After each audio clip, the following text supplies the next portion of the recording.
TTD chairman గా ఉన్నటువంటి వ్యక్తి తిరుమల దేవస్థానానికి సంబంధించి ఉన్నటువంటి ఆ కొండల్ని ఆనుకొని పిచ్చి కొండలు ఉంటాయా? మీరు చెప్పండి సార్. తిరుమల ప్రాంతంలో ఏది చెత్త కొండలు పిచ్చి కొండలు ఉంటాయా? అంటే ఎంత మీకు ఇదెక్కి మాట్లాడుతున్నారు మీరు? దీన్ని ఏమన్నారు మిమ్మల్ని? తక్షణం మీరు తప్పుకోవాలి ఆ పదం నుంచి. ఏంటి మీ చెత్త కొండ?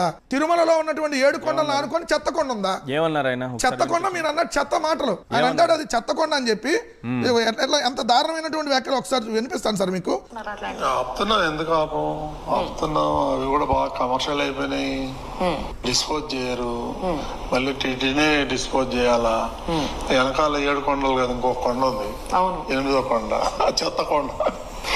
8వ కొండ, చెత్త కొండ.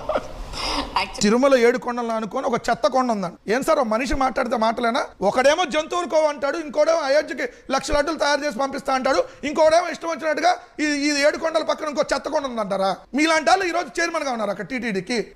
తక్షణం నీకు సిగ్గు సార్ ఉంటే ముందు రాజీనామా చేయ ఆ పదం నుంచి. దేవుడి మీద ఈ రోజు మీరు చెత్త కొండలు అంటారా? అంత ముందు కూడా అంతే అండి. 2 కొండలని ప్రచారం చేశారు ఈ తెలుగుదేశం పార్టీ వాళ్ళు. 2 కొండలని కోర్టుకు వెళ్ళారు, 2 కొండలే ఉండాలని. కానీ ఆ రోజు రాజశేఖర రెడ్డి గారు జీవో తీసుకొని జీవో నెంబర్ 746 డేటెడ్ ఆన్ 02/06/2007 7 కొండలు అవి. ఏదైతే శేషాద్రి కొండ, నీలాద్రి కొండ, గరుడాద్రి కొండ, అంజనాద్రి కొండ, వృషభాద్రి కొండ, నారాయణాద్రి కొండ, వెంకటాద్రి కొండ, ఇది 7 కొండలు తిరుమల అంటే అని చెప్పి రాజశేఖర రెడ్డి గారు జీవో తీసుకొని వస్తే ఈ రోజు దాని పక్కన ఉన్న ఇంకో కొండ చెత్త కొండ, మీ బొంద కొండ. ఏందండి ఈ మాటలు? ఇలాంటి వాళ్ళని ఏం చేయాలి? అందుకని దేవుడు ఖచ్చితంగా వీళ్ళ పాపాలు పండే కోసం వెయిట్ చేస్తున్నట్టున్నాడు.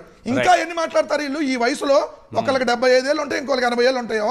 ఇష్టవంతం నోటికి ఏది వస్తే అది మాట్లాడతా ఇంకా ప్రజల్ని ఈరోజు హిందువుల మనోభావాల్ని దెబ్బతీస్తూ పవిత్రతను చెడగొడుతుంది ఎవరు? ఇలా ఛానల్లో కూర్చొని ఒకడే పందికోవ అంటాడు, ఇంకోడేం పలానా లేడీస్ కోవ అంటాడు, ఇంకోడేమో ఇష్టవంతుడిగా 1,00,000 లడ్డూలు తయారు చేసి పంపించా అంటాడు. ఈయనేమో పిచ్చికొండ, దొంగకొండ, చెత్తకొండలు అంటారా? ఇలా ఏం చేయాలి మీరు చెప్పండి? ఖచ్చితంగా ఈ పాపం పండిద్ది. వీళ్ళు తక్షణమే అనుభవిస్తారు సార్, ఎక్కువ రోజులు కూడా ఉండదు.